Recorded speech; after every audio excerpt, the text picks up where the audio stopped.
terms sentience and superconscious are used interchangeably on your planet. Perhaps we may better ask your question by looking at sentience as being life force, or the subjective experience of life force itself, and the superconscious realm as being the unified field of an omnipresent objectivity. The interplay here would be between sentience as the subjective and the superconscious as the objective. We could also look at sentience as the experiencer of the experience, or the one who travels within the realm and marvels at the landscape. And the superconscious realm is the intelligent design within the experience itself, or is the realm or the landscape itself. But the whole idea of sentience is simply that all that is the first reflection of the one. So the one, the homogeneous, unbroken one, is not self-aware because there's nothing to compare itself to.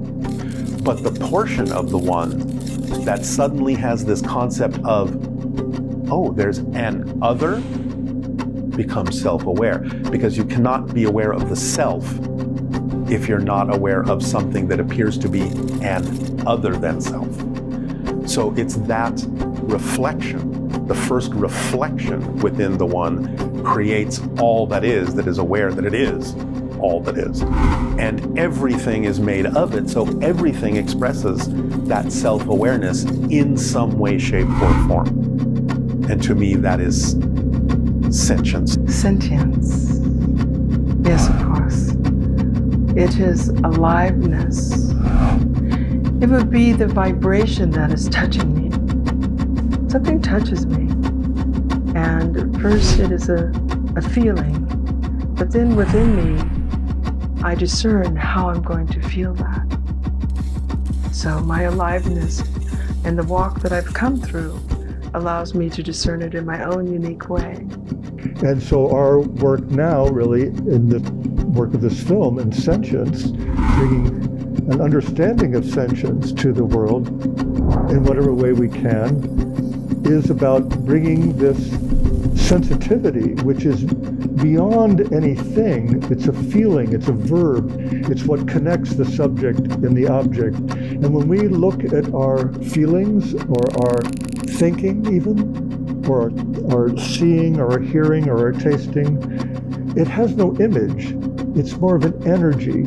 And when we focus on the verb, the activity of loving and sharing and sensing together, it takes us into this unity, this yogic union that we adore and cherish and long for. I'm thinking of like sentience as both a noun and a verb. To me, the process of the universe, the creative engine that somehow converts quantum possibilities into classical actualities. Sentience is this kind of essence that's in everything, this underlying animating principle. Without that sentience, I'd never know that I'm going away. Actually, I wouldn't know that I'm in harmony, and I wouldn't know that I'm not in harmony. In a way, you're accessing a very high level of information when you access it through your sentient self. So it's just a matter of how we interpret the idea or recognize the idea of self-awareness and sentience that we can relate to. But I think everything in some way, shape, or form is self-aware because it's all made of the same consciousness of all that is. So this would encompass all sentient beings into pure sentience itself as simply pure subjective experience, perceived subjectively and objectively simultaneously. This is the goal, if you will, for the spiritual warrior or ascending individual. The intimate truth, there is no goal. The superconscious holds both balanced and pure subjectivity, simply the ability to feel without analysis, or simply the feeling itself. Many call this being in the flow, or pure omnipresent objectivity, which is in itself the superconscious realm. The interplay between the sentience and the superconscious is the 0 point, or known to you perhaps as taking the Tao or walking the middle road. It is balance, and your quest is best responded to through imagery, and that which we would show you here is the symbol of the yin-yang.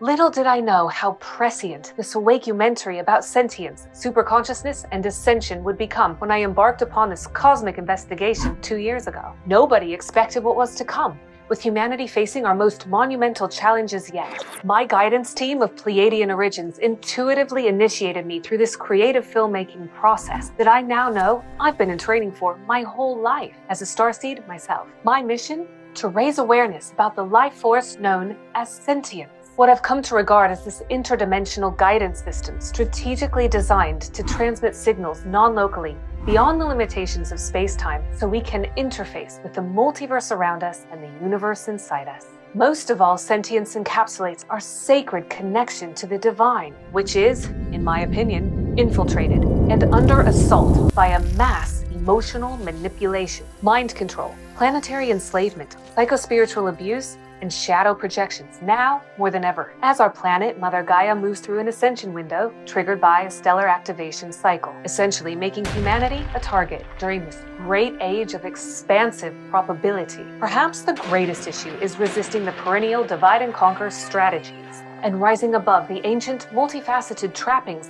of self-destruction. The need to deconstruct the components of ascension is at an all-time high, so we can better manifest multidimensional evolution through our own primordial sentience. A crucial part of our awakening that humanity seems to be ignoring is becoming fully aware of our collective shadow aspects. This means becoming conscious of the interplay between the light and the dark. Our future hinges upon our capacity to alchemize and integrate these two opposing forces in our ultimate quest for fifth dimensional unity consciousness by transmuting the Lord of the subconscious realms with our own superluminal light of inner wisdom. This film is a transmission designed to upregulate dormant DNA and activate cosmic remembrance by the restoration of sacred geometrical physics, organic templates, and divine starseed architecture. These light codes are divided into chapters that deliver the alchemical medicine of inner gnosis by unlocking the quantum mastery within you, featuring an all-star cast of superconscious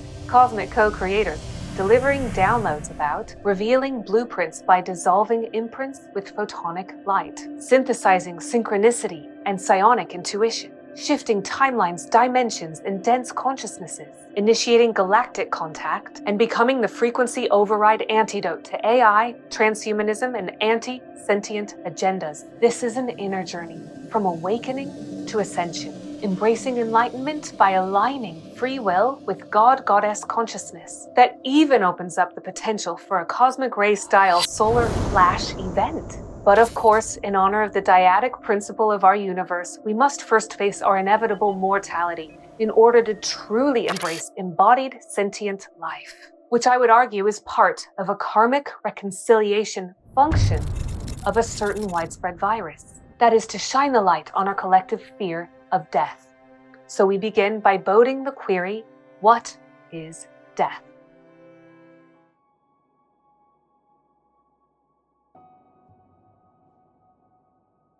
Something that I've been thinking about as recent as today, as recent as this morning, I've been thinking about death in a different way.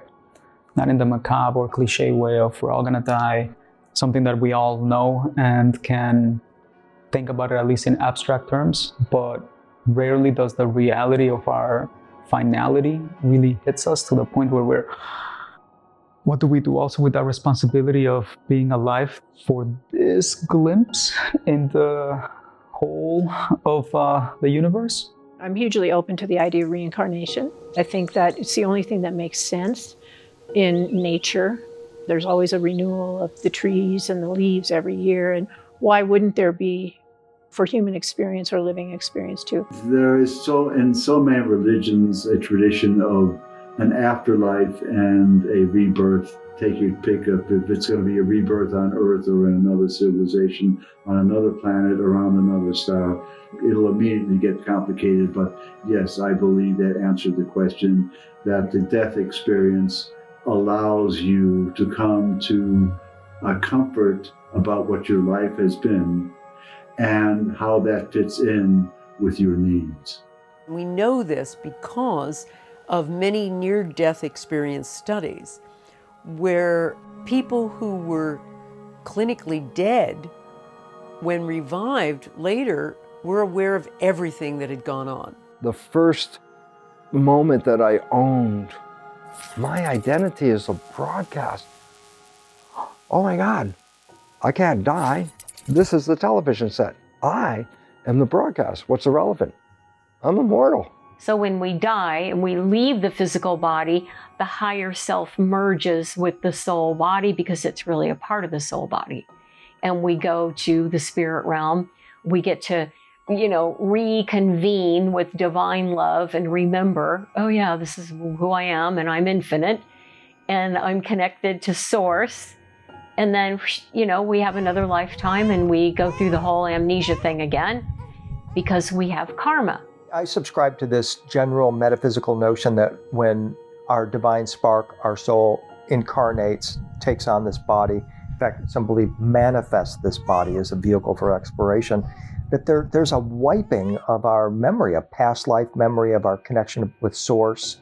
And I think we do that in order to fully experience this realm, make it fresh every time. I mean, who knows? I mean, some people believe they've been on Earth 10,000 lifetimes or more, going round and round and round, trying to get it right. And one of the keys to awakening, they say, is we have to remember, at least from the Gnostic perspective, they say we have to remember our true self.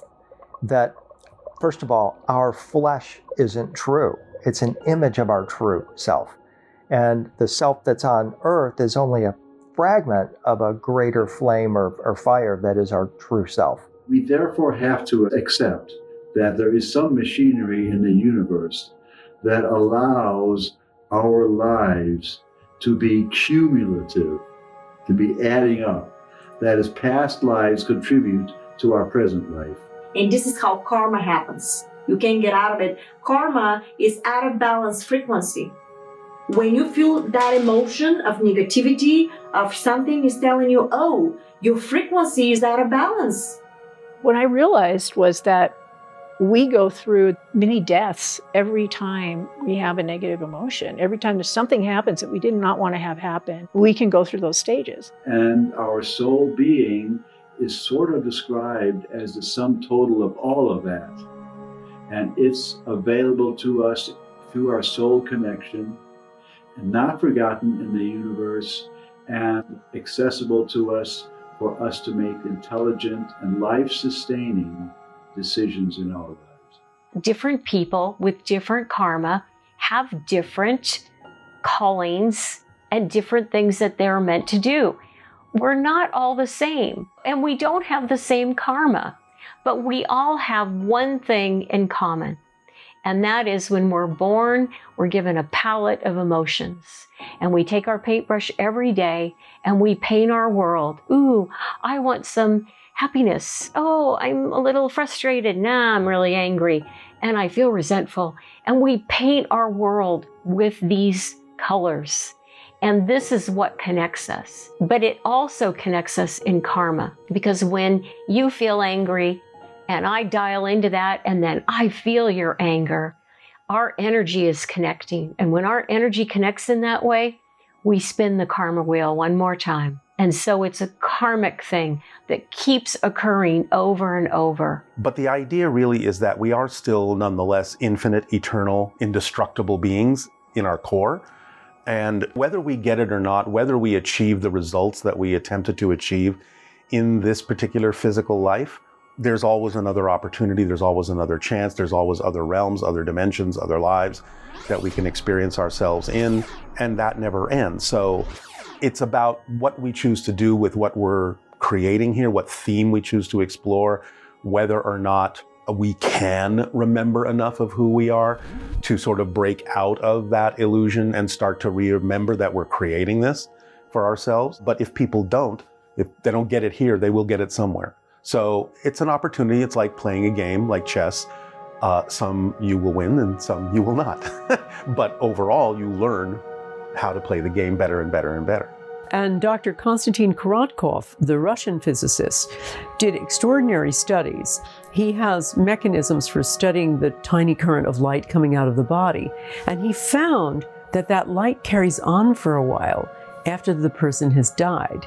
He's done measurements of cadavers, and he finds that these measurements of these light transmissions carry on for a little while, I suppose while they're making their transition. There is no death. We are immortal. We're uncreated as the void, and that which is indivisible cannot be divided from itself, and so we are everlasting. Everything that we have got around us, from the innate stone to the rock, to the under ants, to the elementals, they are all sentient. They have got a purpose and they have got a consciousness because they are alive. Once they are alive, they have got sentient. Do they have a soul that goes to heaven and earth? Not even us. We don't go to heaven and earth. We have got consciousness, a soul that keeps us going. So also these sentient beings. What happens when I die? You wake up into spirit again, remember? You've never left. You just wake up from this dream. Kind of in the same way, I would imagine that if you have a dream at night when you're sleeping, and it seems so real, and then you wake up and you go, as real as that was, this is who I am. So when you die, as real as this seemed, oh yeah, this is who I am. I've just had this amazing dream, and I'm going to learn from it. But this is me. And every level is probably like that. Oh yeah, this is who I am. So what is death? There's no death. It's just a transition. You can actually bilocate. And the way, for example, they explained to me that we don't have to die because there is already technology to construct your tissue. I know it, I know how it works, but it's being suppressed. Literally, we can look back to 28 years old, reconstruct the tissue of the molecular structure of your body. Your face, your tissue, everything. It's that simple. It's very easy, actually. The expansion of your consciousness and your body is going to be a lot more years. Could be centuries. Because once you start raising the frequency, you start taking the frequency from the prana of the consciousness itself, and the spinning of your molecular structure starting to bring itself to a new structure, new vibration. So you're actually shifting timelines. Sounds like a miracle. You are a miracle. Unveiling our immortality evokes more curiosity about the true holographic nature of existence. Could sacred geometry really be the force that forms structure out of space? And if so, can you apply the science of iterated fractals and numerology to sentient feeling?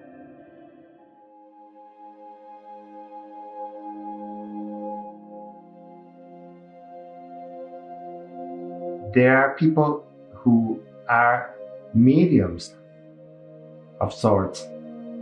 In my case, perhaps I'm a geometrical medium. I see patterns, I see spirals in the trees, I see sequences. I did construct a language, a geometrical language. I use the golden ratio in my work.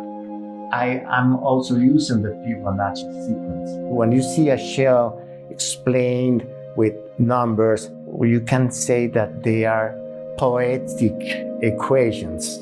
Starting from the chaos of the world, I try to convey coherence through geometry.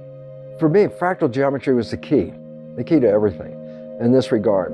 Life, nature is a fractal in its design. Geometry, putting structure into space is what geometry is all about. Fractal geometry is based on a different geometry than we learned in school, which was called Euclidean geometry. Euclidean geometry is all the squares, cubes, spheres, cones, three-dimensional objects and stuff like that. But you can't really use those objects and create nature. make a cloud with Euclidean geometry. It's like, that's not possible. There's a different geometry. Nature uses the fractal. It means fractional. And I say, what's relevant about it? It's a unique geometry that is so simple in its mathematics, because it's a simple equation that is called iterated. So I use the same equation and take the answer and then feed it back in. Well, there's a reiteration or iteration, a repeat of the same thing. The relevance in the structure is that then the structure has repeats in the geometry again. And that the structure that's repeating itself is also functional.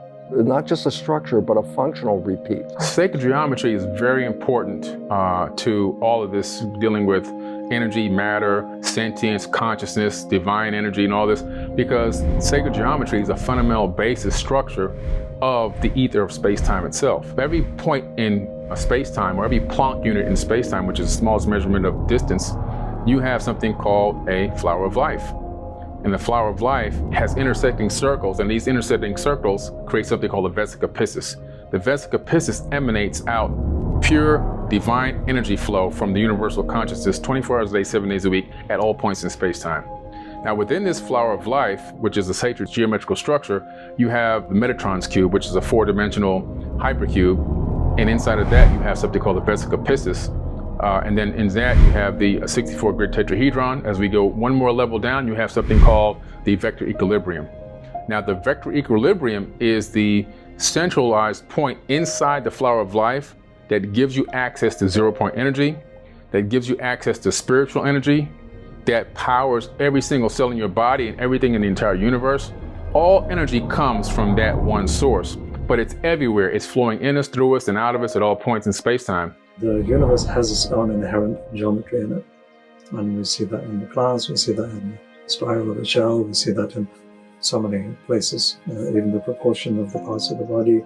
Everything has some natural geometry to it. We talk about the golden mean, Fibonacci series, and these kind of things. They are inherent. These things are ways that we have measured the human system. There are ways that we have measured human consciousness. In every form, there are ways that we measure and monitor the commonalities of other components of the physical dimension. And as we tap into those common frequencies, those common shapes and spatial relationships, we're tapping into closer and closer higher levels of dimensionality. Fourth and fifth dimensions are based upon these kinds of ratios. We are that before we are this, as we're coming into this dimension. So the Fibonacci numbers arise naturally according to these patterns of growth in the universe. So you can say that they're sacred and that the universe naturally creates them, but I would be rather one to say that's just one of the patterns in nature, in the circumstance where growth is fueled by previous growth. There seems to be more and more evidence of what's called criticality, which is this idea that systems are poised on the edge of chaos. Too much stability and the system is frozen, and too much chaos and there isn't enough stability to have the form. So the idea of being on the balance between chaos and stability is kind of the essence of the idea of emotion as a feedback signal. Every time we're experiencing, whether it's a positive or a negative emotion, we're in a moment of chaos. We're off, and we need to correct ourselves to get back on the edge of chaos where we belong, where it feels natural and safe and right. If we will align ourselves to the natural geometry, if we will let our emotion move into that natural geometry, then that becomes emotion to devotion. We devote to that which is the case. So instead of being dictated to by my phantom, by my ghosts, by my trauma memories, by my addictive pattern around an object or a substance or a person or anything else, or rather let me be dictated to by the natural order. So there's an effect, when we're using geometrical forms, which is the interface between the electromagnetic grid, and you have sound and you have light. So the electromagnetic grid, which is the patterning of these forms is the basis of, there's a formula of mathematics between sound interfacing with light. And so this enacts upon our being. People who've had that sensory awareness of that geometry will be able to identify certain rhythms and patterns of breathing, as well as produce certain poetry or mantras that are within that natural geometry, so that when I will then breathe and chant within that form, that order, and that means with also my emotional charge. It's not enough just to recite like a parrot. We also have to say that the emotions are the language of the soul. So it's one thing is the technology.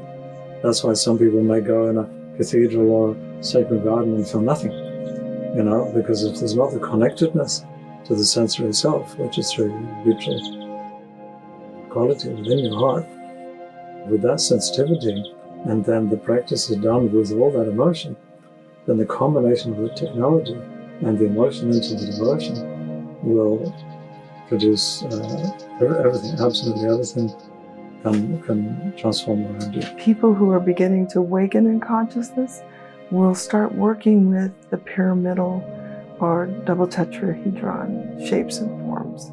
And this, to me, I've learned, is kind of a signal of awakened consciousness. And so the individual dimensionless points, which are a derivation from the void, are like little mirrors. And right here, right now, imagine that every single point making up the geometry of space and time is like a little mirror that is receiving and reflecting, and it's going on inside of us, in every side of every atom and molecule and cell, and in you, and in everything that is inanimate in this room, out there in nature. And so there's this mirroring of being received and reflected by that which is void at every single point. It's fascinating that that's actually the structure. It's a structuralist structure that underpins the actual reunification of space-time, energy and matter, mind and body, and is accelerating the expansion of this universe. Fractal geometry might be a good metaphorical context for transpersonal psychology, the upward spiral, which is a very central motion, if you will, in the galaxy. You see spiral galaxies, you see the spiral in our DNA. The idea of the spiral itself is very relative, because if you're doing these right responses and keeping yourself rebalanced on the edge of chaos every time you have an emotional experience, then you're participating in an upward spiral. On the other hand, if you are not understanding it, you're blaming the messenger, you're caught up in a spiral of using negative emotion to manipulate your others and all of this, you're actually on a downward spiral, a self-destructive spiral, which is what the negative emotions are supposed to help us avoid. There can be two kinds of cyclicity that I see when it's advancing away from me. If it's clockwise a cycle, then I call that positive helicity. But if it's going the other way as it goes away from me, I call that negative helicity. And it is these two things that cancel each other. And that's where I say the body acting as a resonator can be affected by the brain acting as a counter-resonator. You can do it locally in the brain, but also with the whole body through the chakra system. And so it can slay the negative energy in many cases, and isn't that healing? People are wondering, well, what is dark energy? What is dark matter? It's actually the curvature of space-time into these points. And that's why there's no particles. They can't find the particles because it's just curvature. It's curved space, just like general relativity that Einstein discovered, that matter causes space to curve, and curved space shows matter how to move. And so we're actually being moved emotionally and sensorially and psychologically by this curvature that we're sensing as a field of energy and conscious intelligence. We're being guided by the universe. Every emotion can be measured. It can be likened or measured by a scale. So every emotion holds a frequency because it is frequency. It's the experience of frequency, or sentience, if you like. Every emotion has a mathematical equation. It has a shape. That shape that's geometric can be mathematically analysed. So the Fibonacci sequence, the golden mean or the golden ratio, the emotion that aligns with that mathematical equation is that of bliss. The 9 call this bliss-charged love. Everything has numbers. Numbers are the very backbone of existence. If you would just pause for a moment and think, can there be a world without number? And it'll be quite evident that it cannot be. So therefore, number is like an invisible, abstract spine, within everything. If you take out the number, you're like pulling the magic carpet out from underneath the world.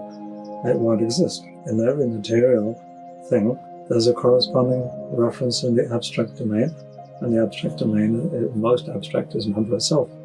So there'll always be a correspondence, and that is going to include emotion. Every emotion will have some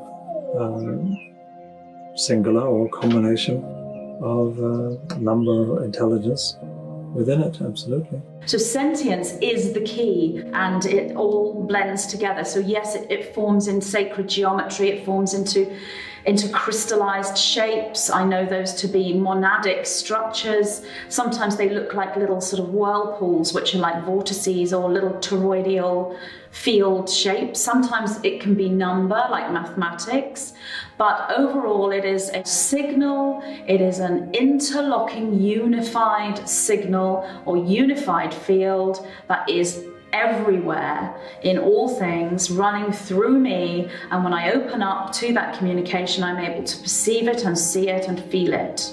I've been working on how to explain this to the scientific community and to see how that which is void can take form as a location in space-time, as a single point.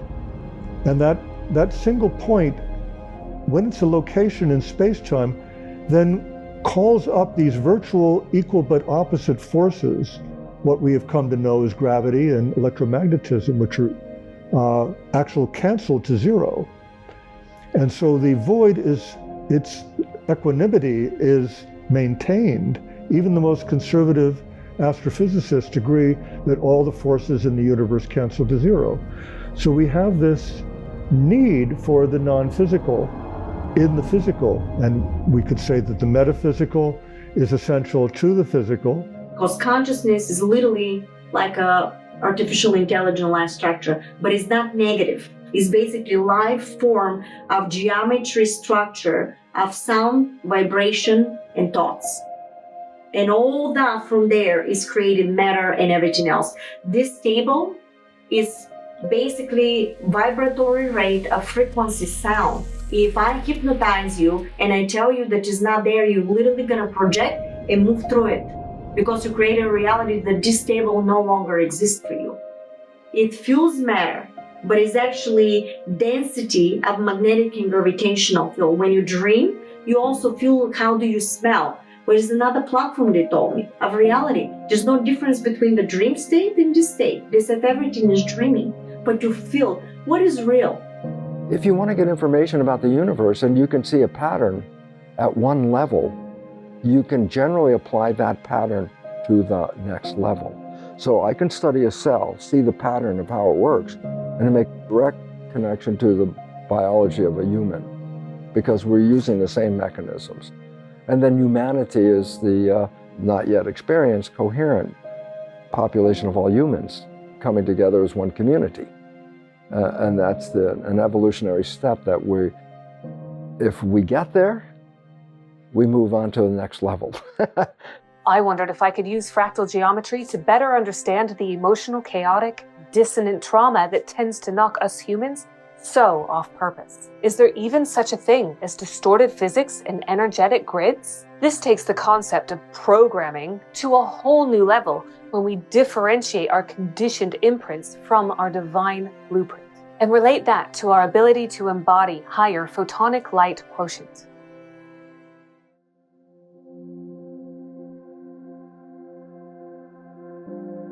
What is the difference between an imprint and a blueprint? The blueprint is not the imprint. And the imprint is not the blueprint. The blueprint is the template of perfection, the exquisite design, the creator for what, what the creative principle or the extreme intelligence created this exquisite design for the human. So that is perfect function, is the template. That's the blueprint. The imprint is that every single experience that we have is recorded in the field. And that imprint is what will shape perception and inform the choices that you make. So what we seek to do is to clear the imprint so that it becomes closer to the blueprint. So the idea is that, again, physical reality wouldn't seem real if we didn't feel that it was real, think that it was real, and behave as if it was real, and then get the experience that it's real. But the blueprint is what you believe. So you can look at the belief system like the blueprint of a house, right? You can look at the emotions like the builders of the house.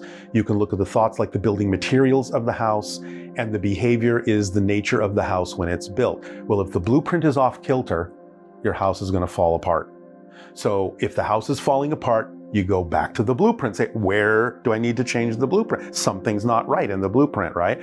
But then you change the blueprint, you go, I see the problem, and you go and fix it. And then the house is sturdy, and then that becomes your experience. So it all stems from that first. The emotions, thoughts, and behaviors reinforce the reality of what you say is true for you. So they're a language, but they're a reinforcing language.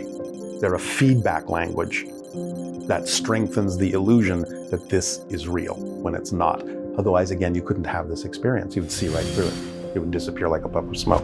A pre-incarnate blueprint or pre-matter blueprint is, if you're likening it to sentience and superconsciousness, this would be the language of light fabric within that field, which is the memories and the thoughts of all individualized beings that have managed to hold individual memory. This becomes a field, and those create blueprints before they become form. So the blueprint is the fabric that has always existed, but taken individual memory from individuals and planetary consciousness, individualized structures as well, and those are taken as modeling fabric to create the blueprint. The blueprint is the geometric plan. And then once that's in place, that can then become manifest in the physical. Our feelings is actually the one that is infusing the blueprint of the hologram. When you understand that your emotion is also measured by frequency, becomes also a sonic imprint, and is also vibration of geometry. So if you know that and you combine this with the thought becomes like a blueprint, almost like you have a blueprint of something. And when you include at the same time, this is how they taught me, the emotion, basically those two structures of the blueprint and the emotion frequency becomes one unit and becomes a geometric pattern hologram that you end up putting there. The goal here is to make this holographic imprint now becomes a life structure. Imagine everything is a frequency and sound geometry, and you see this moving like structure, whatever you imagine, but it's starting to move, starting to pulsate. But they said if you keep projecting at that momentum through your emotion, the frequency towards the blueprint becomes more potent, more vibratory, and starting to really vibrate so quickly because you're going to expand it to matter. Sentience is what gives you the ability to create the individualized memory and form and then become matter. So sentience is the key to holding your form in an individualized state. What you do is you hold your memories. Memories being more than linear, memories of future as well as past, or experiences. When they're integrated and they are cohesive and coherent, they become form in their own right. Sentience is the key to that. So coherence in our model, in the bioluminetics model and in the supercoherence model, is based on the understanding of the human being as a light form, as a life form, who constantly emits a signal of light, which is either chaotic or coherent. And that can be imaged. And when the person thinks or makes a statement or has an intent, their photon emission will change from fuzzy to a clear photograph, depending on whether it is coherent or not. I've always been able to see auras. I see light around the human figure. It has different colors, textures, shapes. Sometimes I can see, or it perhaps is more tainted or dull, etc. What am I seeing? You're seeing something that's real. You're seeing something which is created by the conscious wave that describes your body physically, but is joined by your consciousness wave, which is generated primarily in your brain, and it energizes the part of the wave that's just describing your physical matter. But when that part of your description, the physical wave part, is energized, there's something that leaks over into luminescence, and a very highly attuned person can recognize that luminescence as reflecting your true being and the true nature of your physical body. You know, light is really this amazing thing that we don't really understand. When you have sentience, you really are picking up stimulus from the world, from the environment, a lot of which is light. So when you put your body under the electronic microscope, you see vibration, you see light. That's what consciousness is. It's one molecule. That molecule is expanding to the infinite and collapsing to the infinite. So imagine that when the molecule is moving so quickly, that it's imprinting itself next to itself to infinite. So every time you pull back, you see all these molecules, but in the meantime it's the same one because the speed is so quickly. So when that molecule is start projecting and moving, the way you're looking at me now, you actually seeing yourself in another version of you from the same molecule that is reprojecting as a mirror image in your holographic imprint. But what does that really mean as far as us as being sentient beings? Well, when you look deep into the illusion or the mechanics behind the illusion, you discover that we're living in a light matrix. We have this ability with our minds to influence photon behavior, which is this tiny energy packet. When there's such a tight relationship between photon activity and electron behavior, we're bridging this world between the physical and the non-physical energies on this full spectrum. And so photonic patterning is a byproduct of how we use our mind.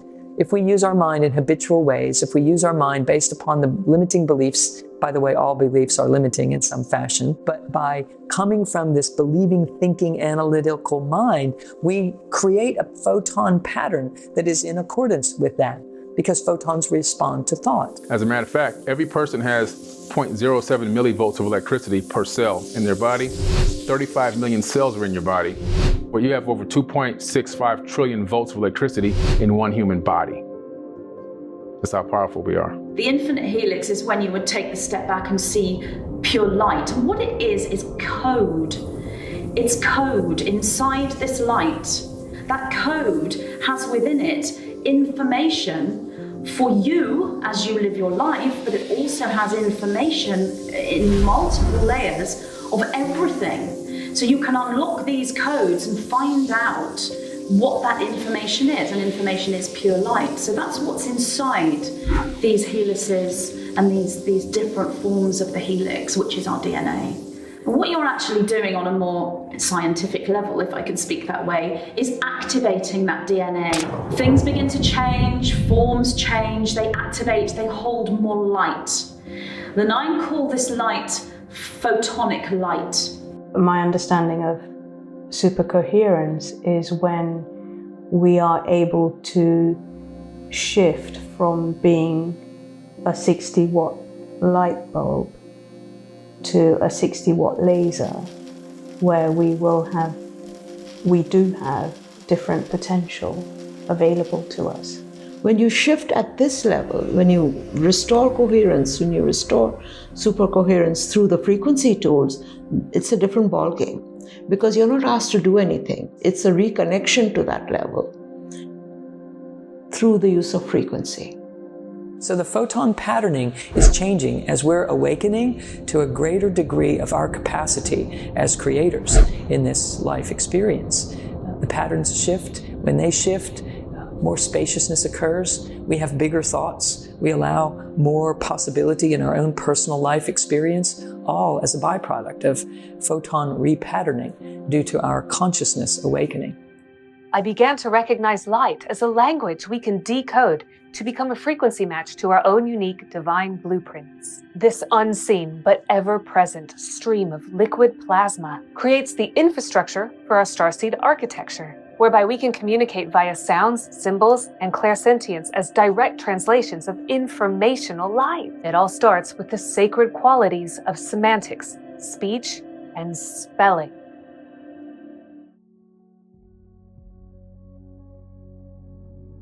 If you've ever thought about words, we take the formation of a word in our communication for granted. And what we're actually doing is a very complex, sacred, extraordinary process. We begin by inviting the breath of life in the most intimate interaction into the depths of our being. We breathe into our bodies and we nourish and bathe the cells with this sacred breath. And then very skillfully, we tighten the diaphragm and we begin to flutter the muscle of the diaphragm subconsciously and gradually force that air to reverse the path that it took to come into our bodies. And as it leaves, it passes over the muscles of the vocal cords that we will flex, and we begin to vibrate in just a precise way so that we create acoustic patterns that mirror what it is that we're feeling and thinking. And those patterns we emit into the world to fall upon the eardrums of another being. And we do it by second nature. We do it almost without thinking about it. Very, very powerful. Words are magic. It's why we spell them. You're a magician creating spells with your words. We are going through a collective ascension process and we are learning from one another. And the tools we have here in the third dimension, one of them is language, through writing or speaking. The words we use do more than influence what we think. The words that we use actually determine what we are capable of conceiving. Now, if you think about what this means, some languages are based in separation. So when we use words of separation, we're actually directing the neurons to fire in a way that invites us to solve our problems based in them and us, in winners and losers, in separation. This is where the spiritual principles of the past come in, because our words originally, if we follow the traditions of those who have come before us, were intended to be clear conduits for what we were feeling from within. I constantly receive messages, especially from teenagers, that say thank you, messages of gratitude that say thank you for putting my feelings into words. Sometimes I don't know what I'm feeling, and I go on your page and I see the posts and I see the messages, and then I have words for my feelings. So our words were designed originally, intended to reflect our innermost emotions and feelings, and our innermost emotions and feelings of unity and of cooperation, of peace and love. There was a linguist early in the 20th century, his name was Benjamin Lee Whorf, made this discovery with the Hopi language. And what he found was, for the Hopi, they have no way of talking about the past or the future. Everything is alive and happening only now. They see the unity of all life. They're wired now to see everything is alive, everything is conscious, and it's a very, very different way of living and thinking. But when you think that way, you begin to treat your world as alive and precious and conscious. So the language becomes a very sacred part of what we're doing. The language of our inner guidance system of intuition is primarily emotions. So it's those inner feelings we have that's really our inner guidance. That's really the intuitions that I'm talking about, are usually come through the language of feelings. Our ability to be sentient is our connective to the divine. So sentience is the language of the divine in many ways. And I think it's the most pure language of the divine because we experience it directly. I mean, I think mathematics is really beautiful too, but it's not accessible to everyone, and feeling is. When we communicate through our thoughts, feelings, emotions, and beliefs, we close our eyes and we feel that wholeness and we feel that oneness and that agape love, you know, for all life. Every blade of grass, every rock suddenly looks beautiful, you know, and we're feeling that. We've all felt that at some point. And when we actually communicate the words that reflect that, we're actually changing the biology of our body to reflect that wholeness. That's where the healing begins, because then the biology begins to come into alignment as well. Is emotion the language of the cosmos? It's the language of your soul, so that your soul can relate to the cosmos. So yes, the energy of light is a language, is a frequency, is a way of communicating through the right side of our brain and understanding that, even in a way that maybe we can't explain. The language of light is linked to the emotions, and why it's so unique for humans to have this ability to actually tap into the language of light, because we have such a vast range of emotions. The language of the light is what we are talking, is the color, is sacred geometry, is sound. And as I write this in this language of light, I feel the emotions. But what really is happening, and I'm tapping into some hidden part of my psychic somewhere within myself, and I'm bringing that multidimensional energy into a 3D format. So that means that I've decoded the information already. So when you say language of light, people instantly think, oh, it must be some foreign language or some new form of sound, which it can be, or some hieroglyphic printed text, which it can be. But what the language of light is frequency. It is the code. The code within that light is its language. And we interact with this and we decode it and perceive it through symbolism and metaphor. But that which I see is all right hemisphere based predominantly, and I'm able to put language to what I see or what I feel. But the 9, because I'm writing, it's a left-brained activity. So I'm coming into that Tao, that balance between the interplay between sentience and superconsciousness when a lot of people call this automatic writing. It's simply I go into an altered state and I bring them through. But I'm doing it through writing or typing because I'm bringing in the left brain. The balance is there, so I can get a more focused frequency. The language of light itself, it's a language spoken by these angelic extraterrestrial beings, and they communicate through emotions. So we have constructs of sentences and sounds, but they are actually communicate through emotions. So we decode that through the sentience, the feeling. This energy comes through our body through the different senses, but in truth, these are energy portals, which we know as chakras. So we are using the third eye, brow chakra, the pineal gland, in order to decode. Each symbol is like a folder of information.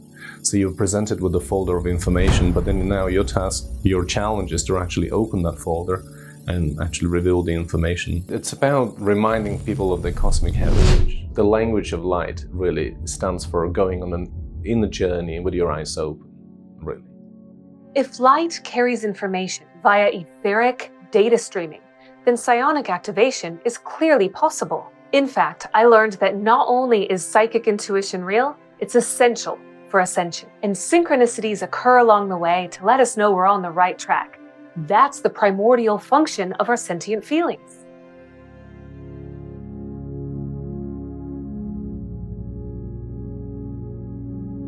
Intuition is such a beautiful, beautiful concept. And unfortunately, it's been kind of watered down by the psychology community. It's become a catch-all word for sort of snap judgments. Oh, it's intuitive to think of this and that. That's not what intuition really is.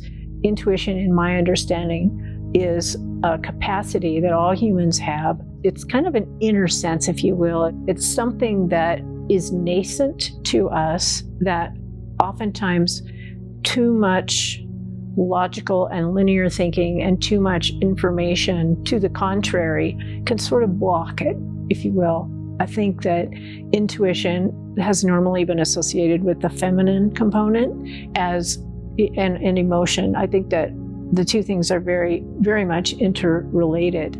So when we deconstruct sentience, when we deconstruct the it that we're talking about, I think that we are peeling the layers of everything that has been constructed by our own minds. There is this extra sense that sometimes we disregard.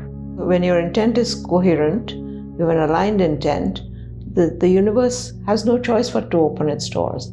And that's when you get all these crazy synchronicities, which you could not plan if you tried. The universe is intelligent and coherent. And when you're aligned with it, all the doors fly open. That's called synchronicity. The handmaiden of the law of evolution is the principle of diversity. The universe seems to be built in such a way as to produce the greatest diversity of outcomes to the little seemingly random events that happen in our lives every day. All of those little seeming coincidences perhaps have some meaning and reflect a larger purpose of our lives and our existence. When you talk about divine intervention, when you talk about divine anything, to me, that's this being open to the serendipity and the synchronicity that's around us all the time. It's about connection to wisdom. Generally, in the Western world, we say that the boy takes a test, he's a genius. But the ancient Greeks and Romans used to say, you have a genius with you, which infers the idea that there's a way to connect to that genius. We were designed to hear them speak to us, to hear this inner voice, to hear it. But so many of us don't believe we can. And so if you don't believe you can, then you're going to use other senses. And that's where the knowing or the truth bumps, I call them truth bumps, because that's those goosebumps that you get if you hear things or things are going on. And what it means is anytime you get that, it means whatever you just heard or you just said is truth. Sentience is, in simple terms, accessing knowledge through feeling. It's the science of feeling. It's not the intellect. I don't think the science is out yet of how we have inner Wi-Fi. Or I've heard this quote recently, or this phrase, the third iPhone, that we read, people, and we can communicate. As there is a World Wide Web electronically, so there is a World Wide Web etherically, mentally. So we can connect etherically with the World Wide Web. There is another realm we call the inner realm, the inner eye, the inner ear, the inner knowing, that is giving us access to our multidimensionality far beyond just the 3 dimensions that we're used to functioning as. We have so many more than 5 senses because we're aware of gravity, we're aware of electromagnetism. There's so many subtle senses we can develop that help us attune at ever deeper levels. Well, I don't think intuition is subtle at all. I think intuition is a way of getting to certain conclusions without having to go through the intermediate steps. Your brain is thinking, quote unquote, non-consciously, and is giving you the answer because it gets there faster than you do. That's then the sentience function of the brain. It's not comparing awareness cycles so much as spreading out my brain's function to include the brain functioning of the people that I'm with, such as yourself. And it's trying to understand what you're communicating to me, just as I'm trying in my sentient existence to communicate to you what's going on in my awareness cycles. And through some very rigorous experiments, I won't bore you with all the details, the heart is the first to get the information, wherever that comes from. We can debate about that. And then the heart sends a measurably different neural signal to the brain, all before a future event happens. And then you get a body response. So it's heart, brain, body. So the gut gets the credit, the gut feeling, because that's an effector system, or the hair on the back of the neck for some people, that feeling. And it's about 80% accurate. if we're looking at these types of experiments. Heart is the entry point where intuition and higher dimensional consciousness interfaces with our humanness. We perceive thought to be in the brain or the head, and emotion and sentience to be more in the heart or in the belly. We perceive these feelings, these gut feelings, but in truth, they are all one same unified energy, just perceived differently through our senses. You know, there are billions of bits of information, billions of impulses that are bombarding us every millisecond, bombarding this energy field that we are. And they don't report to the head, they report to the gut. And that information then rises up through our conscious efforts of evolution. It rises up to our awareness. And everyone's had a hunch or a gut feeling or an intuition. The way we're supposed to be operating is to be in a constant superhighway type of expression of that gut feeling and hunch and inner wisdom. It's supposed to constantly be rising to the degree that that's how we're making our decisions. We see intuition as something that comes and goes. We get an intuitive insight, something happened, intuition showed up. I see it differently. I see it as I finally tagged into the intuitive field. Everyone is made of what we call intuition. Everyone is made of the ability to constantly be referencing a gut feeling, a hunch, an intuition. Everyone is made of that, but we don't have the circuitry in place to perceive it. And so we consider those that do have access rare. We consider them special. All of those elements of precognition, intuition, intention, retro-intention, all of those things are human capacities that we have to move beyond time and to have an inner knowing that older generations and indigenous cultures understood, but we've eliminated from our understanding because we've been taken over by the very reductive view of modern science. All of this is real if you let go of the limitation of a Newtonian world. The Newtonian world says, oh, that's energy stuff, and we don't deal with energy. In the Newtonian world, the body is physical. We only deal with physical things. You want to fix it? Give it something physical. Give it a drug. I go, yeah, you know what? Before drugs were introduced into our consciousness, people healed by energy. They always did. Hands-on healing. It was always the way it was. It still is the way it is, in spite of the drugs which are making things worse in most cases. Yeah, I think intuition is something that it is going to take to come up with solutions to challenges and problems that right now seem to have no solutions. Every major scientific breakthrough is made through intuition.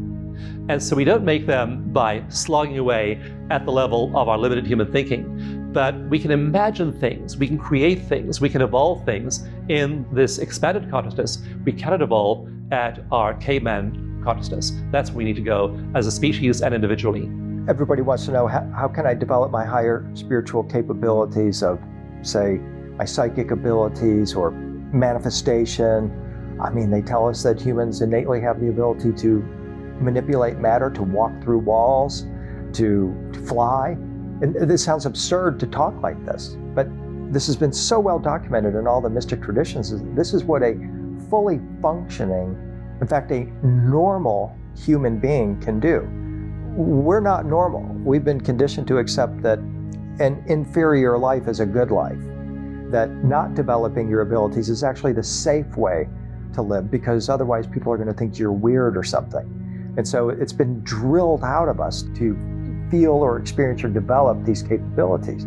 But yet that, once again, is the only way for us to ultimately transcend this realm, is to reclaim those abilities and to accept them. Channeling state in the brain waves is between 40 and 100 cycles per second. It's called gamma. When you act on your joy, when you're in a deep meditation, when you're following your passion, when you're being creatively expressive, you automatically go into gamma. You're automatically in the channeling state. So yes, we're all natural channels. It is a natural state of the human condition. What does it mean when I look at the clock and see 111? Location in your platform. Usually your consciousness is imprinting that to show you where you're at in the structure or remind you something. So when you end up seeing something like this, make sure you pay attention of where you are, what's happening, what you're thinking. That would be a key point for you to switch something or do something. Because sentience exists as is. It exists beyond the human body and outside of the human body. The human body and the emotional body and all of the biological makeup is just like an interface or a receiver for that sentient intelligence. So sentience is the key to that communication. Activating our psychic senses serves as a portal to expanded states of consciousness that transcend our conventional model of space-time. We can reframe the 3D physics of time to encompass a more fifth-dimensional reality by clearing densities through processing vibrational rates as feeling states. In other words, you gotta feel to heal. It's imperative to understand that our consciousness is a hot cosmic commodity used as collateral in a raging timeline battle.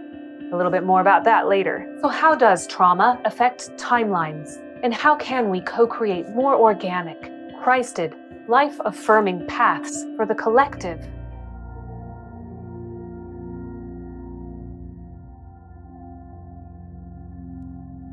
One of the real inviolate ideas that we have about our universe is the forward-moving nature of time. We believe time is an arrow from cradle to grave, and that you can't have anything that upsets that or operates outside of that time.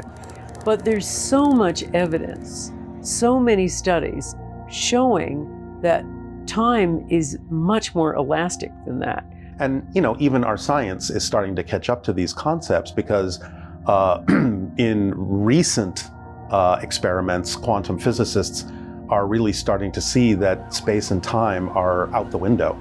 It just doesn't really mean anything. There's something more basic than that, and many of them are starting to think that it's consciousness itself. You can pick up information retroactively or precognitively. And the understanding by scientists these days is that time is definitely not an arrow. It's much more like one big smeared out now. We don't change the past. The future changes the present as it unfolds. Remember that we talk about how the black hole object has the universe packed up on its surface. It allows us to tap into what was the quantum hologram describing our universe a minute ago, a day ago, a month ago, a year ago, and even the age of the universe ago. We now recognize that some of the black hole objects that we see have been in existence for the entire age of the universe, and for that reason are able to store the entire past history of the beings and the consciousness that existed in the universe in all times past and present. So in order to analyze that sentience, that superconsciousness, we use measurement and we understand linear. So we can look at our individual timelines as different choices that we could make or different choices that we have made. And these would be linear pathways. So you've got pathway A, pathway B, pathway C, and they're all choices. That's our free will to choose which pathway we want. And then life then reflects reality, that which we observe reflects the new paradigm that we're living within because of the new choice that we have made. We then create a new timeline. That's the whole point, is to allow yourself more awareness of how fluid it is, that physical reality isn't really real, that time and space are projections, and that the more you sort of raise your frequency by awakening into your self-empowerment, that you're creating this experience for yourself within your consciousness, that there isn't really anything out there, then it actually does start taking on a very flexible, plastic, fluid quality. Even space and time start to sort of become a little bit more wonky, so to speak. Synchronicities start to expand in really magical ways, where things seem to happen in the amount of time that you wouldn't think was possible for it to happen. It just starts coming unstuck. It starts coming unglued, and you start to physically experience how malleable space and time can be. Timeline is created by multiple to infinite parallel reality. When I create a hologram, my emotion, thoughts, and deeds are creating the next momentum hologram I'm shifting into. That is a fractal momentum of a new holographic imprint, moment to moment. But when it's a steady, similar to vibration, for example, positive emotion, and I choose positive emotion and positive deeds, it becomes fractally moment to moment parallel earth, the next moment parallel earth, and parallel earth. And when you create enough potency, remember that blueprint has enough potency, doom to doom. Imagine each timeline, parallel reality, each parallel reality is the same similar frequency. The next momentum I choose again, doom. And the end, the outcome creates a complete timeline that expands into completely positive outcome. That's how you create a permanent timeline. We're going into fourth dimensional physics and higher physics here. When I describe parallel realities as frames, each frame, like a frame on a film strip, has no movement in it, no awareness in it. To create that illusion, you have to go through several frames. That's a timeline. But each parallel reality is nothing but a frozen snapshot. We call timelines parallel realities. That's why it gets a little confusing, because we're looking at the entire experience over time and saying, well, that's a parallel reality. But the seed of the parallel reality is a frozen frame with no experience in it whatsoever, just like on a film strip. You just look at a frozen snapshot, you don't know what's going on. You have to see the next one and the next one and the next one to get a sense of story, to get a sense of movement, to get a sense of where that's going and where it came from. So that's what creates a timeline, is a series of parallel reality snapshots viewed through a perspective of continuity that connects them together. But in truth, the mechanism is telling us that every single moment is a new frame. And if you decide that you want a different frame in that moment, you are jumping to another film strip. Your soul is creating a platform, holographic imprint, and you're creating a 3D printing reality like a matrix, but at the same time, you're the main character and you are the projector of this reality. So when this happens, you're starting to experience ascension process into that particular timeline of reality, also fractally, moment to moment, because consciousness chose to experience ascension through the planet Earth.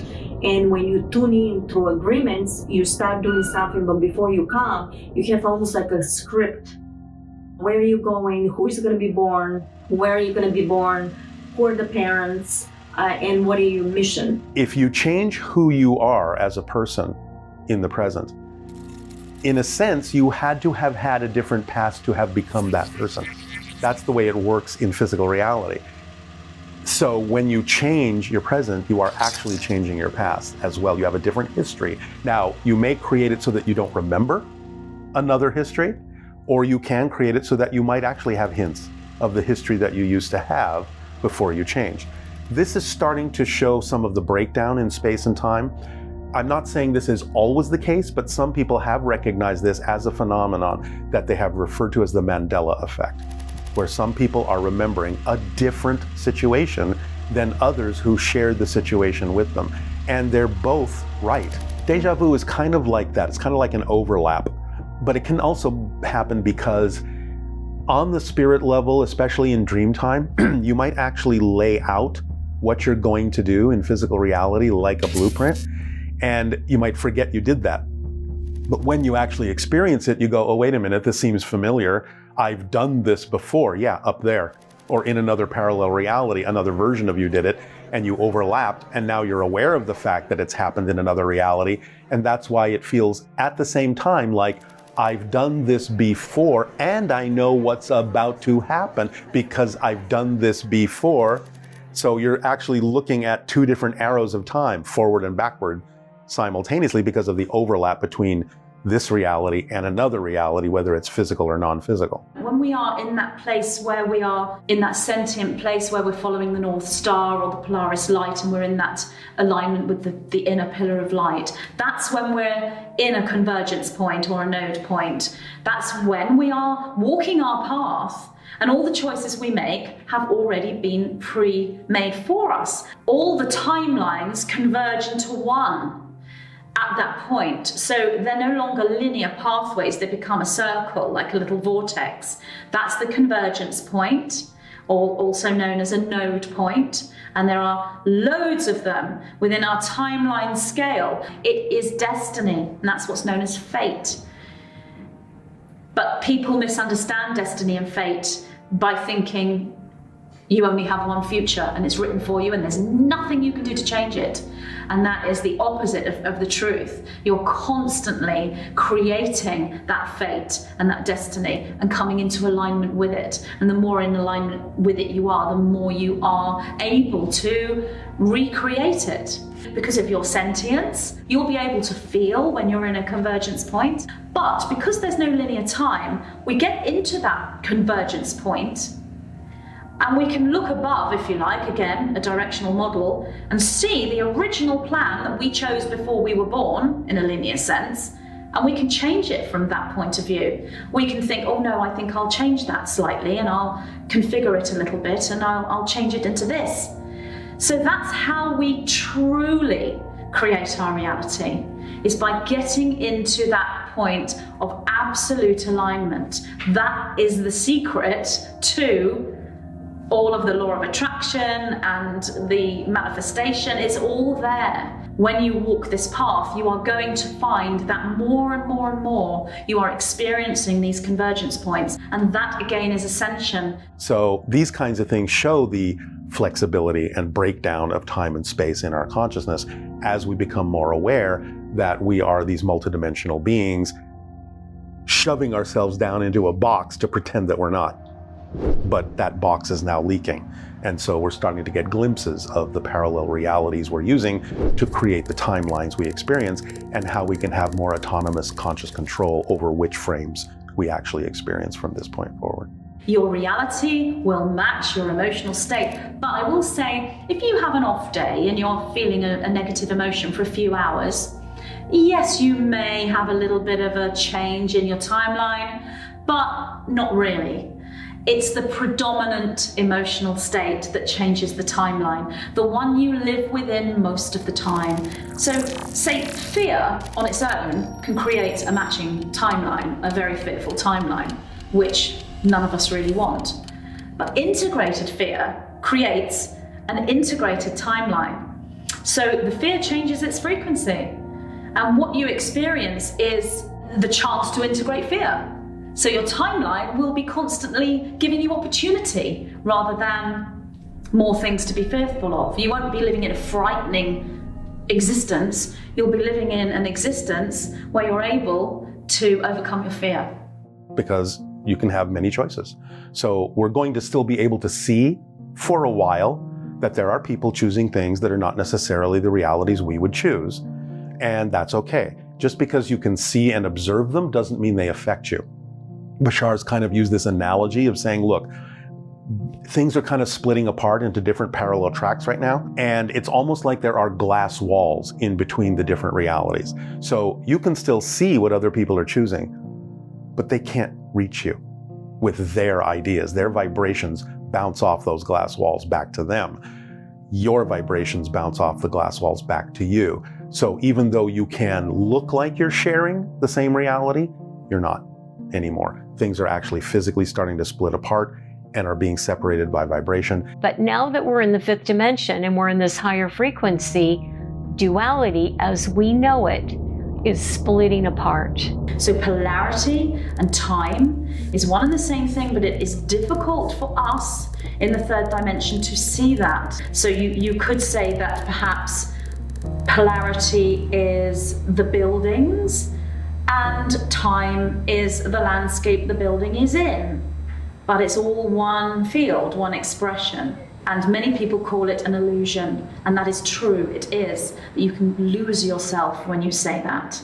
You must anchor yourself in the reality of the third dimension in order to experience it in all its polarity and all its linear time, in order to understand all of the non-polarity and non-linear time. Polarity changes in each dimension.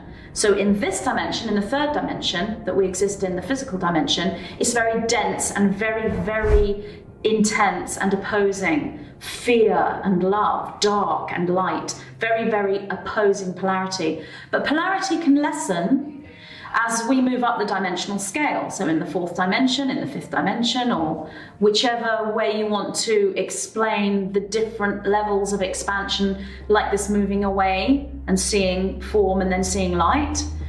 Within that, there is a change in polarity into eventually a unified presentation. Dimensions can be different things. People have sometimes a little bit of confusion between the idea of density and dimension. As Bashar has explained it, densities are kind of like states within a country. So you can have a dimension that has several densities within it, densities of frequency. And we call this generally the 3rd dimension. It's actually the 4th dimension because 3 of space and 1 of time. But in general, we are in transition from the 3rd density to the 4th density within the 4th dimension of physical reality, space and time. When we cross into 5th density, we're actually now going into a 5th dimension of non-physicality. So you have to know where the borderlines are. Whereas now 3rd density and 4th density are different states within the 4th dimensional country of physical reality. But when you go into 5th density, you're actually visiting another country altogether that has different densities of its own, but it's non-physical. But 4th density is the higher level of physical reality before you cross the border into 5th density. Remember, anything you can imagine happening is one version of Earth that already exists. So it's not like you're even, quote unquote, making it happen. You're shifting yourself to a reality where it's already happening. In years to come, as you get farther and farther and farther away from people that are choosing realities that are vibrationally incompatible with what you're choosing, you will probably no longer experience them. Eventually, you will live in a world that is the world that you wished to live in, a different version of Earth that exists simultaneously with their version of Earth, but the choices they make determine the Earth they experience, and the choices you make determine the Earth you experience. Because they're all existing at the same time, and you're starting to go this way, and they're starting to go that way, and someone else is starting to go that way, and that way, and that way. Different Earths, different experiences. I've come to the conclusion that feelings are densities within dimensions that directly relate to condensed consciousnesses. In short, I climb the vibrational ladder the more I release traumas, integrate shadow aspects, and feel the full flow of my emotions, which are forever seeking to transcend outdated mainframes and belief-bound limitations. So this expansion might lead to galactivation, which might look like extraterrestrial experiences, contact, interdimensional interplays, and paranormal phenomena.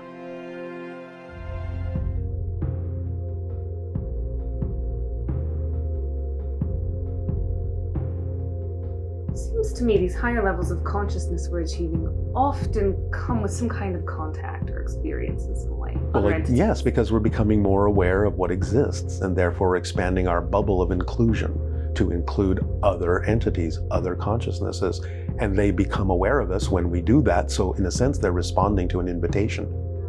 That's exactly what Bashar is doing. He's a first contact specialist.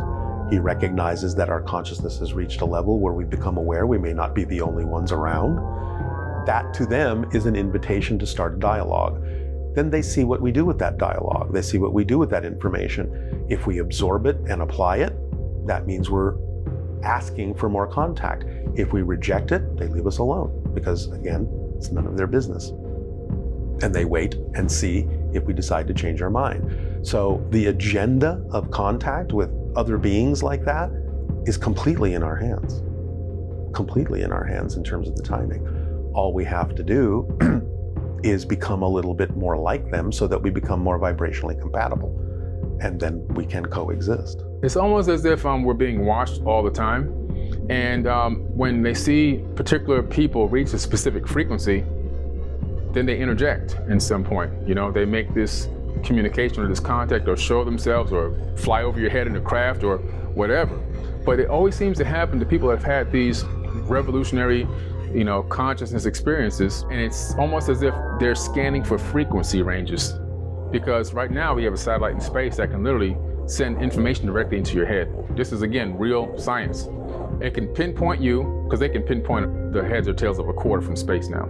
It can pinpoint you, and it can actually send a piggyback signal on the same frequency as your consciousness, your mind, which is like, think 5 to 8 hertz, and make you think you're hearing voices in your head. That's the technology we have right now. So understanding that, it's like, wow, they could be scanning for different frequency ranges of conscious thought. This person's ready. This person, let's do a test. Let's just show ourselves. Let's just appear here. Let's send a communication to them. So it's with technology, anything is possible. And if you're watchful, you'll begin to notice that there are times when another dimension will be interfacing with this one. And so you can be standing on the street, driving your car, whatever it may be, but suddenly there's something happening that's not man-made. That is not of a UFO even modality, but something even greater. And that can take your breath away. Our UFO is seen roughly around about every 8 seconds, if you want to add them up. Well, where are they all coming from? They're not. I mean, we can't be coming from space because we'd have a superhighway out there. The astronomers will say, well, no. In fact, this is an unusual comment, they said, space is unusually quiet. We know we have an ionosphere around Earth. Anything that passes through that ionosphere leaves trails like boats in the water. It leaves a wake, it leaves an electronic disturbance, which is easily measurable through the equipment that we have. Doesn't seem to be the case. So where are they all coming from? I think they've been here, right here all the time, right under our noses. And we have this concepts and ideas of this phenomena coming from other planets in that literal sense because we've been taught to, because that's where the authorities would like us to focus our attention on. What they don't want us to focus our attention on is the ancient past, the spirituality, the consciousness that we can make a difference, that we can make changes through here, not without physical force, just by here, by doing this. I was abducted with my best friend at the time when I was 17 and had a 5-hour time loss because our memories were wiped and so forth. But I remembered the ETs looking into my eyes and noticing them, their consciousness being conscious of my consciousness, and there being this two-way telepathy. So there's sentience within me, which is a subjective sentience, that emotional body. And the 9 are also my sentience, but they are the objective aspect of my sentience. The self that's on Earth is only a fragment of a greater flame or fire that is our true self. So these are, in the Gnostic mystery schools, these are the keys to awakening. What's interesting to me is that before we had science fiction, we had ancients, our ancestors, which wrote, drew, gave messages, scriptures about this phenomena in their time. And for them, it was the opposite. It wasn't external out here, it lies within here. And the two come to meet. And I think we kind of lost our way a little bit, but now we're starting to go back. We're starting to draw that circle right round and go back to where we originated. And we're starting to deliver and find more answers. We all sense probably that we're not alone in the universe. I think that is almost universally, the indigenous peoples have all told us that we are the product of a relationship with intelligence that is beyond this earth. It means different things to different people.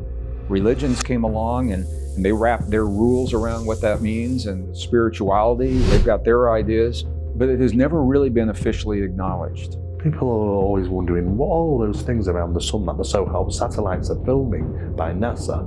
Well, they're objects, they're UFOs. You know, it's the only thing we can conceive them to be. Magnetic anomalies around stars are tremendous. You think the ones about, are high on Earth? There would be perfect ways to jump in across the universe from one star to another. So we wouldn't need the linear passage of traveling the thousands and thousands of light years. And that's why our scientists say it's improbable we can't travel the distance of space, it's too far. We don't need to. It's very, very simple. And it could be exactly the same thing on planet Earth. And this is what we're trying to find. To me, the prime directive of science is not to add another decimal place to that which has been known for 40 years, but rather to go to the most confounding thing that confronts our civilization.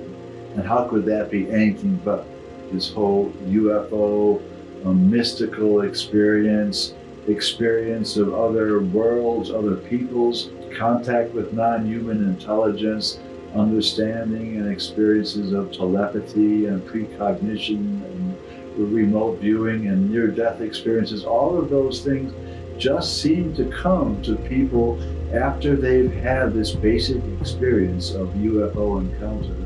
And I believe that that is largely spawned by their super intelligence. In my near-death experience, I went into the Godhead. And so from there, I served that, which is extreme, supreme consciousness. Other beings had guided me through that passage and they were with me. So I always encourage people in the work that I do to ask the angels for help, to call on the angels, because that's what they're here. They come here to help us. That's totally their mission, is to help humanity. Demigods are very benevolent beings, and they're there to help us as well. And different people call on different gods to help them. That's going on around the world for millions of years. In many cases, this phenomena is, it has to coexist with the experiencer. And sometimes there's a cooperation between the two that have to take place. And they come together to become an experience, which people report. What we do know that these areas of research in consciousness is one of the main keys as to trying to find out what is really going on here. For many years, we thought that the phenomena was always an external phenomena, a very nuts and bolts phenomena, and that it never really ever lied within the spiritual or supernatural realms. But now, we know that this phenomenon certainly lies within that, more so than anywhere else. And of course, the understanding of this phenomenon lies mostly within the individuals, as opposed to it being just a totally external phenomenon at play here.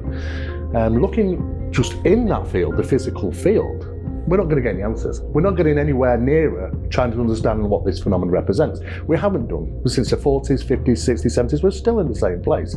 We might have another photograph, another video. It's just another stone to add to the mountain that was already got. It doesn't deliver the answers until we start looking inwards and the capabilities of the human mind, consciousness, spirituality, and then we start to connect the dots. I know many people that have been working side by side with extraterrestrials in these deep underground corporate think tanks that are actually protected by the US military. But many of them look much like us. I mean, most of them actually do. We have their DNA. They've been cultivating us for over 300,000 years.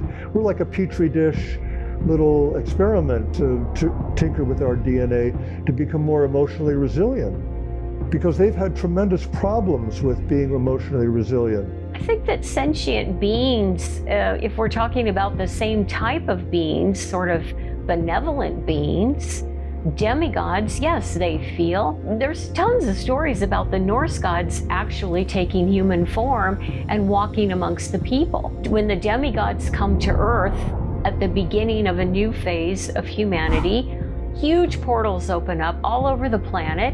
They come through and they help shape different societies and civilizations.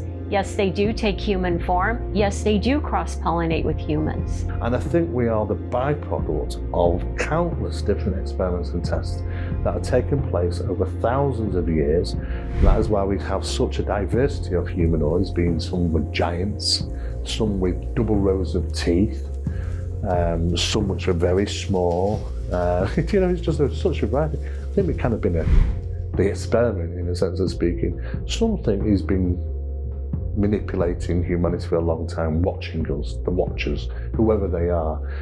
And we're the kind, I think we're the new kids on the block, to be honest. If one day we saw motherships appear on every one of the continents, similar to what we saw in the movie, The Arrival, 12 of them showed up on Earth simultaneously, so no one felt left out.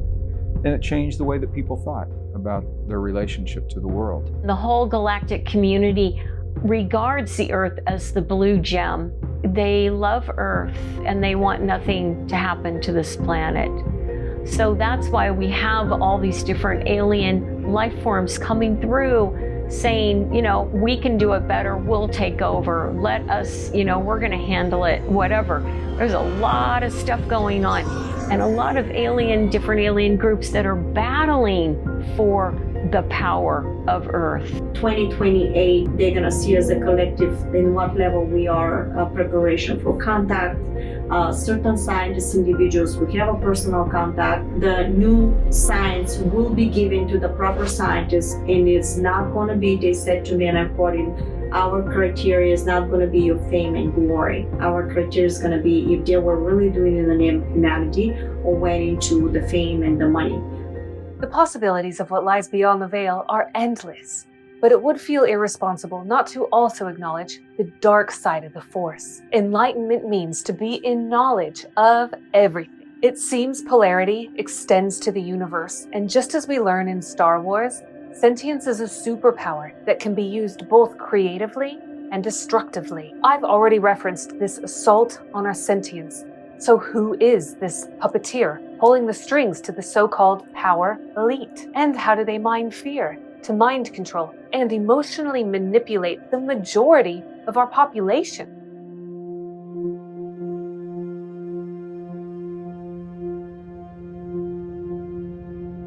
I think it's just our culture that we have this programming coming from a control mechanism, some sort of power structure on the planet that denigrates feeling. Big boys don't cry is a good example, right?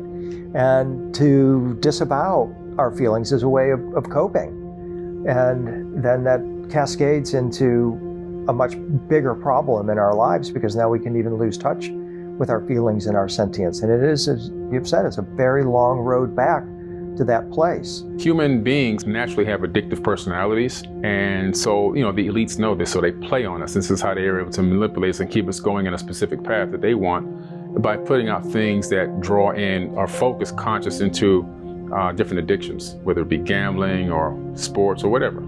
It's taking you away from your true sentience if you're locked in a negative emotion. And the reason why that is done as a manipulation is because the entire planetary system that is Earth and humanity are going through a collective shift which will create a new reality, and is and has go through a new reality, create a new reality, a new world, if you like, a new dimension, a new Earth. And whilst that is as it should be, it is evolution, there are individuals and groups and structures outside of this reality that don't want that for their own reasons. So that's why they try to manipulate the human race, and the way to do it would be through the lower emotions, keeping them locked, and also using emotions such as anything that takes you outside of linear time. So very much they would use manipulation for an emotion which would be, well, I'm not feeling good now, but I will be in 2 weeks' time when I go to the circus, or when I get married, or when I go on holiday. Keeps you out of linear time, and then